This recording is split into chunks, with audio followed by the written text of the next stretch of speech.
Olá, meus irmãos. A paz do Mestre Jesus esteja com todos vocês. Que Deus abençoe quem me ouve e que o Senhor Deus Todo-Poderoso possa vir falar conosco por meio da sua palavra. Palavra que é poderosa, irmãos, para alterar toda a nossa realidade e nos dar um recomeço. E acredite, independente daquilo que você esteja passando, meu irmão, minha irmã, saiba que Deus ele é poderoso, sim, para transformar. Muitas vezes eu pensei que não, devido a tamanha insuficiência que eu vi da minha capacidade e da minha, sabe, de bater sempre na mesma parede, parece que não avançava, que não rompia, até que um dia a gente começou a ouvir falar de Jesus e a gente viu que é possível e que o poder e a autoridade e a força que vem dele é capaz de nos mover a um propósito, a algo que é maior. Ele é capaz sim de alterar a realidade, creia nisso. Não precisa crer em você mesmo, não precisa crer nos outros, creia em Jesus, creia que ele é capaz para te levar lá. E hoje nós vamos ler um texto justamente que fala disso, do início do ministério dele ali, onde ele começou, no batismo dele. Está no Evangelho de Jesus Cristo, segundo Lucas, capítulo 3, versículo 21 e 22, diz assim: Certo dia, quando as multidões estavam sendo batizadas, Jesus também foi batizado. Enquanto ele orava, o céu se abriu e o Espírito Santo desceu sobre ele em forma corpórea, como de uma pomba. E uma voz do céu disse: Você é meu filho amado, que me dá grande alegria. Glória a Deus. Está falando justamente do batismo do Senhor Jesus, irmãos. E ele fez questão de ser batizado, embora João Batista se negou a primeiro momento. Ele falou: Eu não sou digno nem de desatar as sandálias, as correias das tuas sandálias. Ele estava se referindo justamente a um reconhecimento do senhorio do Senhor Jesus. Era comum os escravos desatarem as sandálias de seus senhores para lavar os seus pés depois das caminhadas, das longas caminhadas que até chegavam a ferir os pés, porque naquela época não tinha carro e tinha as bacias na entrada, como nós vemos no lava-pés. E o Senhor Jesus fez justamente para nos mostrar o exemplo daquilo que é o começo da caminhada, irmão, e como que nós nos procedemos. Eu creio que esse texto é bastante pertinente. Vamos lá? Fala assim, ó, certo dia. E tem um dia certo para isso, irmão. Normalmente esse certo dia está relacionado a alguma perca, a algum problema familiar, algum mal que chegou à nossa tenda, algo que aconteceu de muito ruim, que nós não percebemos como nós chegamos até ali. Porque quando vem a colheita ruim, toda colheita, toda boa como ruim, a gente não percebe. A colheita boa, a gente até espera, porque a gente está plantando coisas boas e a gente fica querendo na ansiedade. Mas a colheita ruim, às vezes quando a gente faz algo ruim, a gente não percebe. E não estou dizendo aqui, irmão, que o que chegou ou o que não chegou seja uma plantação. Nem tudo que acontece conosco é uma plantação. Não posso afirmar na vida de cada um. Eu sei das minhas plantações. Mas o que eu quero falar? Eu quero falar que tem um dia para que nós venhamos a chegar a Jesus. Todos vão ouvir falar do nome, sobre todo nome. E isso faz total diferença. Como o salmista fala em Salmo 42, versículo 1, a minha alma tem sede de ti, ó Deus vivo. E todos nós temos um buraco do tamanho de Jesus que somente ele pode preencher. E a palavra fala justamente do batismo aqui. E a palavra batismo, ela significa imersão ou inauguração na etimologia da palavra. Fala assim, ó, quando as multidões estavam sendo batizadas, ou seja, todos, sabe, vão ter a oportunidade. Mas o que eu quero dizer, meu irmão, quero me apegar à palavra batismo, que é justamente a iniciação.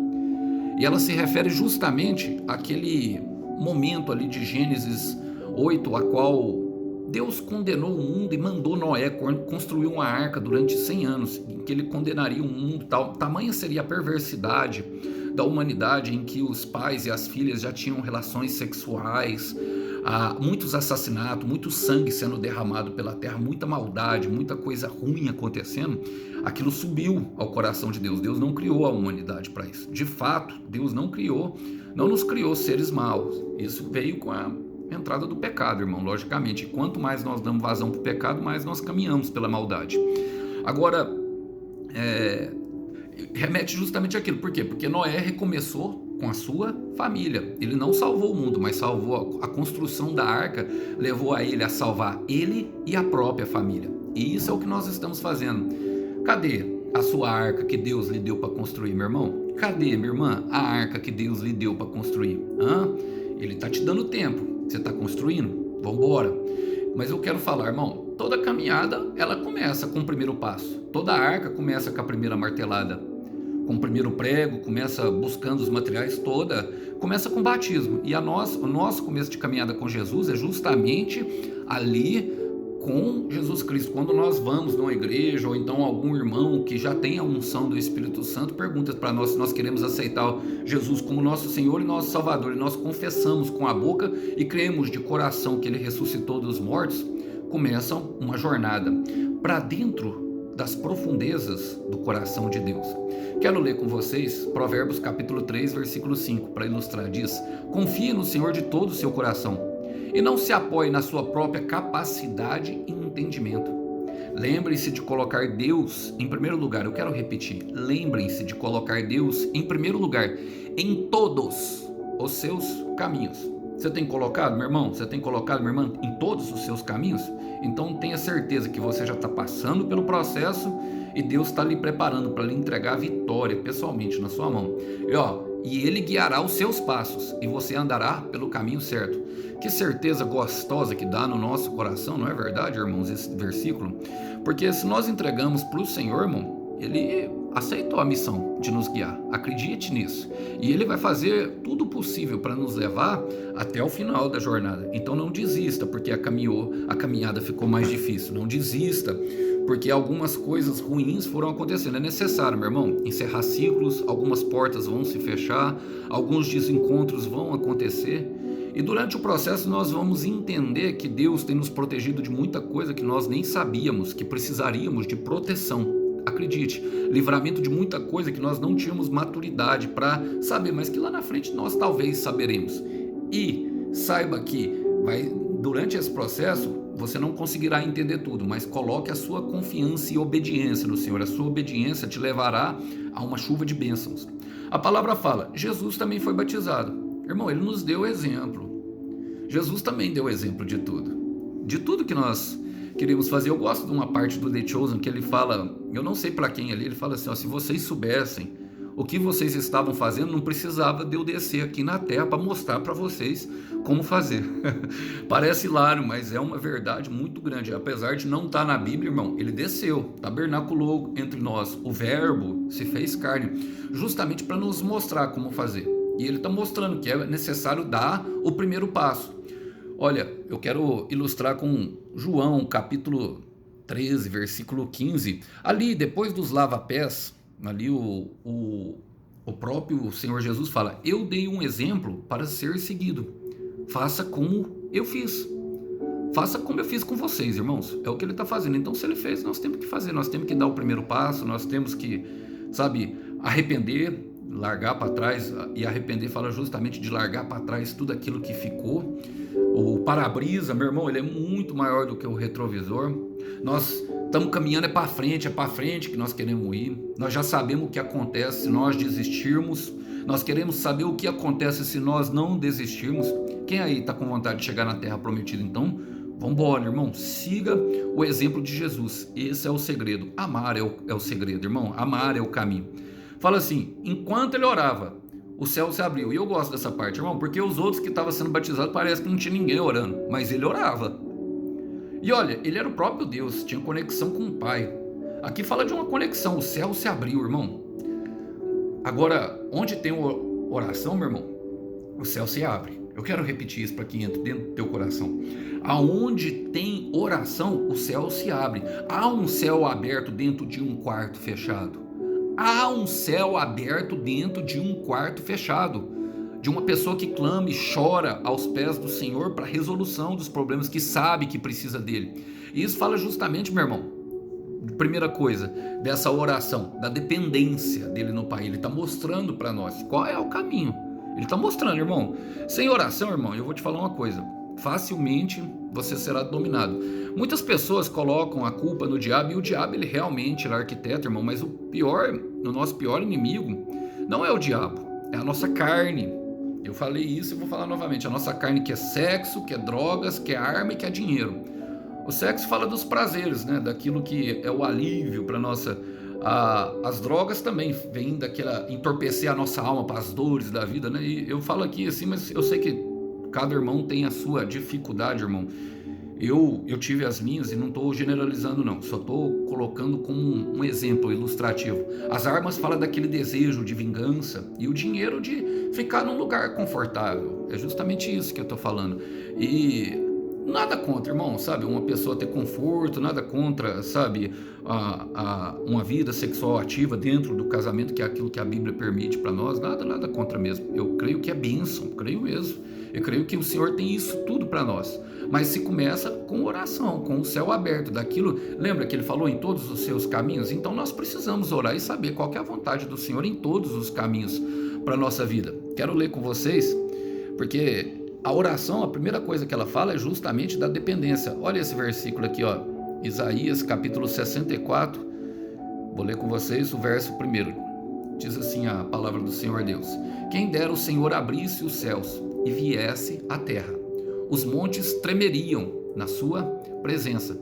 E os montes, meu irmão, fala de um lugar mais alto, de conhecer a vontade de Deus. Por quê? Porque Deus, ele está num plano mais alto que nós, ele tem uma visão mais ampla de tudo que nós. E quando nós subimos ao monte, nós conseguimos ver uma amplitude maior, a nossa visão se amplia daquilo que o Senhor tem para nós. E é justamente isso que esse versículo está trazendo.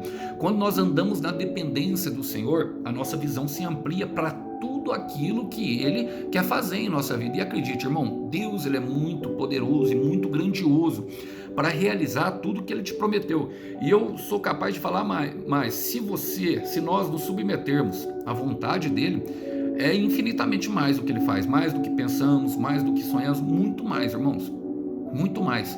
E olha, eu sei que algumas ministrações minhas, elas pegam um pouco pesado, irmão, mas às vezes é necessário dar uma chacoalhada. Eu não estou aqui para falar disso, mas momento difícil, momento de, sabe, só anula o propósito, irmão, se você desistir. Se você desistir, meu irmão, se você realmente desistir. Agora, se você entregar para o Senhor, irmão, nem a morte foi irreversível para Ele. Qual que é a única coisa que nós pensamos que não pode ter reversão? Não é verdadeiramente a morte? Quando nós pensamos, quando alguém se vai, você vai num velório, vê toda aquela tristeza. Por que você vê aquela tristeza profunda, tomando conta e amargurando? Algumas pessoas, eu devia ter pedido perdão. Quando ele se foi, se lembra de muitas coisas boas. Por quê, irmão? Porque não vê a perspectiva de voltar. Mas tudo mesmo, quando nós colocamos aos pés da cruz ali, que colocamos em oração com o Senhor Jesus, nos arrependemos verdadeiramente, é possível. E está falando justamente desse recomeço. E a grande questão também dessa dependência, desse céu aberto, ele significa revelação de Deus. Irmão, quando o céu se abre, ele traz revelação. E o que é a revelação? A vontade de Deus para a nossa vida. Jesus Cristo é o Deus revelado. É o Deus revelado, é a expressão perfeita do caráter de Deus. E quando nós temos revelação, meu irmão, o que acontece? Normalmente a dor some. Eu gosto de Juízes, capítulo 6. Quando ali a mãe de Sansão recebe a visitação do anjo, o anjo fala 3 coisas para ela. Fala assim, ó, você é estéril, você dará à luz a um filho, ou seja, contou o problema, contou para ela, deu para ela uma promessa e fala assim, ó, você não vai comer alimentos impuros e nem beber vinho forte, ou seja, mudar o estilo de vida. E ele fala para que você receba aquilo que Deus tem para você. E todos nós passamos por essa transformação de vida para receber aquilo que Deus tem para nós.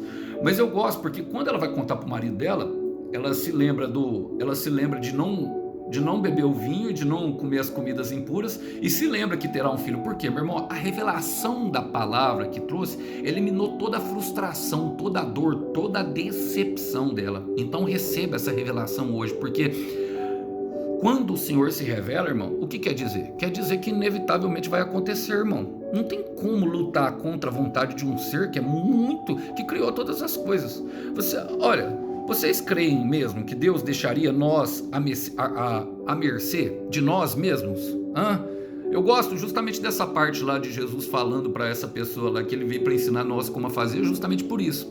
Olha, Ezequiel 1:1 fala, certo dia, no 5º dia do 4º mês do 30º ano, eu, o sacerdote Ezequiel, estava entre os exilados. Olha, eles tinham sido presos lá na Babilônia, sabe, a coisa estava muito feia, muita gente morrendo e indo para uma terra estrangeira, sendo roubado da terra da promessa, ou seja, tudo aquilo que Deus tinha prometido tinha se dissipado, meu irmão, apenas com uma guerra. E ele fala, junto ao rio Quebar, e junto ao rio fala o rio de Deus. E aconteceu que o céu se abriu de repente, e Deus me mostrou muitas visões. Eu quero repetir, e Deus me mostrou muitas visões. Eu creio que Deus vai contemplar pessoas com visões. Eu creio que Deus vai contemplar pessoas aqui com revelações. Eu creio que Deus vai contemplar pessoas aqui com sonhos proféticos, que você vai estar andando na rua e vai chegar alguém cheio do Espírito Santo, rabadaçoi, cantarabandacai, vai apontar o dedo no seu nariz e falar: assim diz o Senhor, eu te remi e te consagrei para algo maior. Eu creio em todo o meu coração que isso vai acontecer, meu irmão, vai acontecer, porque aquilo que o céu começa, ele termina, mas saiba, é necessário da revelação da palavra, da vontade de Deus. Assim como a mãe de Sansão teve, você é estéril, contou a condição dela, você dará à luz de um filho, promessa, e você não se embriagará mais com vinho forte, nem com comidas impuras, ou seja, a obediência, mudar o estilo de vida. E essa narrativa traz para nós um grande alento. Por quê, irmão? Porque aquilo que Deus promete, meu irmão, se Ele falou, Ele já viu o futuro. Ele não é irresponsável. Então, se Ele já te revelou algo, prossiga nisso. Se não, busque a revelação. E a palavra fala: e o Espírito Santo desceu sobre ele em forma corpórea como uma pomba. Irmãos, quando Noé, quando ele depois de 40 dias chovendo ali, e toda a humanidade tinha sido exterminada, ele solta primeiro um corvo. O corvo não volta, porque o corvo ele é apegado ele come carne, e provavelmente tinha muita carne flutuando, porque tinha muita gente morta. E o corvo fala justamente de nós, da nossa antiga vida, né? A vida carnal. Aí ele solta a pomba volta depois de um tempo, mas sem nada. E depois ela volta com um ramo de oliveira, que significa justamente o Senhor Jesus. O ramo de oliveira, a pomba tem a tipologia do Espírito Santo, e o ramo de oliveira, o renovo que vem do Senhor Jesus. O renovo significa um recomeço. O Senhor Jesus não, irmãos, ele estava começando. Por quê, irmão? Porque ele estava começando na sua forma corpórea e ele não pecou. Ele estava começando o seu ministério. Para nós é um pouco diferente, mas o que eu quero falar? Agora nós vamos recomeçar com Deus no comando. Porque o Espírito Santo desceu sobre ele. E todas as vezes que nós passamos pelo batismo, irmãos, primeiro o Espírito Santo vem ficar ao nosso lado, até ele purificar todo o nosso coração, até sermos capazes de ser morada do Deus vivo, porque Deus é santo, irmão. E ele habita na santidade, então ele precisa fazer a limpa dos traumas, das feridas, daquilo que sangra dentro do nosso coração, que nos faz pecar. E nesse processo, é o processo justamente de purificação do templo de Deus. Nós somos o templo de Deus, irmãos. Agora, saiba que vamos recomeçar com Deus no comando. E é por isso que é importante nós deixarmos as coisas para trás, é por isso que é importante o arrependimento. Por isso Paulo fala em Filipenses capítulo 3, no versículo 13, da seguinte forma: não, caros irmãos, não sou ainda tudo que deveria ser, e nenhum de nós, irmãos, verdadeiramente e de fato estaremos totalmente prontos e perfeitos aqui nessa caminhada na terra. Mas ele fala: porém estou concentrando todas as minhas energias para insistir nessas únicas coisas, esquecendo as coisas que para trás ficam e aguardando esperançoso aquilo que está lá na frente, o prêmio da soberana vocação que está em Cristo Jesus. Esforço-me para chegar ao fim da corrida e receber ao prêmio para qual Deus está chamando ao céu, em Cristo Jesus. Você sabia, meu irmão, minha irmã, que essa corrida que foi proposta a você, ela tem uma recompensa? Você já sabe qual é a sua? O que é que te faz sorrir? O que é que te fará sorrir no final da jornada? Então não desista, continue. Porque no final de tudo, o que vai acontecer? A palavra fala: e a voz do céu disse: você é meu filho amado, que me dá grande alegria. João 12: todos aqueles que receberam e creram nele, foi-lhes dado o direito de serem chamados filho. E o que eu quero falar para você, meu irmão? Quero falar para você, minha irmã: ao final do processo, vão precisar te conhecer novamente. Para te conhecer, eu quero repetir, no final do processo vão precisar te conhecer novamente para saber quem de fato é você. Aí você olha para assim, eu sei, porque eu já olhei para mim várias vezes, irmão. Eu sei, olha, eu vou te falar, isso dói, a gente olhar a nossa impotência, a nossa incapacidade, mediante algumas situações da vida, sabe, perceber que nós somos totalmente, olha, principalmente para o homem, irmão, assim, dá uma sensação de impotência. E eu creio, não sei para a mulher, eu não sou mulher, mas Eu falo para mim porque a gente é mais forte, parece que a gente quer conquistar, a gente tem aquele espírito conquistador e nós vamos perceber que aquilo que Deus prometeu só pode vir da mão dele mesmo. Mas uma coisa eu sei, irmão, uma nova identidade com a marca do amor e da alegria estará disponível para você. Eu quero repetir, uma nova identidade, uma nova marca com amor e alegria estará com vocês. Olha, então eu quero terminar com Romanos 8,18, que fala que as aflições do tempo presente não hão de se comparar com a glória que em nós há de ser manifestas. E eu quero também falar Colossenses 1,27, que diz: Cristo em nós, a esperança da glória. Meu irmão, se está apertando, meu irmão, se está apertando, minha irmã, só saiba que Deus está te espremendo. E toda uva, quando vai passar no tanque de prensar, ela é espremida para dar o vinho, para dar o melhor dela. Você vai dar o seu melhor, eu tenho plena convicção, e isso dói muito. Todo diamante, quando ele passa pelo processo de purificação, ele é esmagado. Então, quando você se sentir pressionado e sozinho, saiba que você precisa ter muita calma, meu irmão, minha irmã, porque é somente o processo de restauração. E nesse processo, às vezes, vai ser necessário errar para aprender, cair para se levantar. Muitas vezes vai ser necessário perder para ganhar, e se perder para poder se encontrar. Aleluia! Mas Deus é contigo, meu irmão. Deus é contigo, minha irmã. Não desista não, continua firme na caminhada. Ele vai honrar a sua fé e vai honrar todo o teu esforço. Sabe que no final da caminhada, o Cordeiro Santo tem uma recompensa para o teu sacrifício. Que Deus abençoe os irmãos. A paz do Senhor Jesus esteja com todos. Até uma próxima. Tchau, tchau.